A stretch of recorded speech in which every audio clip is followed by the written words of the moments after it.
എല്ലാവർക്കും നമസ്കാരം. എൻ്റെ പേര് അനസ്. ഞാൻ Thrikkakara police station principal sub ഇൻസ്പെക്ടറാണ്. ഇന്ന് നമ്മുടെ സമൂഹത്തിൽ നമ്മുടെ യുവാക്കളുടെയും സ്ത്രീകളുടെയും കോളേജ് വിദ്യാർത്ഥികളുടെയും സ്കൂൾ കുട്ടികളുടെയൊക്കെ ഇടയിൽ ലഹരി വസ്തുക്കളുടെ ഉപയോഗം വലിയ രീതിയിൽ വർദ്ധിച്ചു വരുന്നതായാണ് നാം കാണുന്നത്. പലരും ഒരു കൗതുകത്തിന് വേണ്ടിയാണ് ഇത്തരത്തിലുള്ള ലഹരി പദാർത്ഥങ്ങൾ ഉപയോഗിച്ച് വരുന്നത്. പിന്നീട് അവർ ലഹരിക്ക് അടിമയാകുന്ന കാഴ്ചയാണ് നാം കാണുന്നത്. തുടക്കത്തിൽ സിഗരറ്റ്, മദ്യം പോലുള്ള ലഹരി വസ്തുക്കൾ ഉപയോഗിച്ച് തുടങ്ങുന്ന പലരും പിന്നീട് MDMA പോലുള്ള അതിമാരക ലഹരി വസ്തുക്കൾ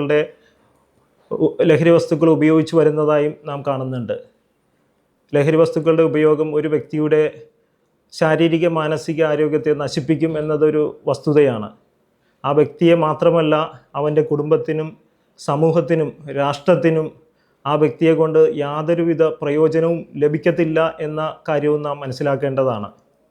ലഹരിക്കെതിരെയുള്ള പോരാട്ടത്തിൻ്റെ ഭാഗമായി ഈ വരുന്ന ജൂലൈ 15-ന് ക്യുസാറ്റ് ഓഡിറ്റോറിയത്തിൽ വെച്ച് നടക്കുന്ന റിവൈവ് 2025-ന് തൃക്കാക്കര ജനമൈത്രി പോലീസിൻ്റെ എല്ലാവിധ ആശംസകളും നേരുന്നു. നന്ദി, നമസ്കാരം.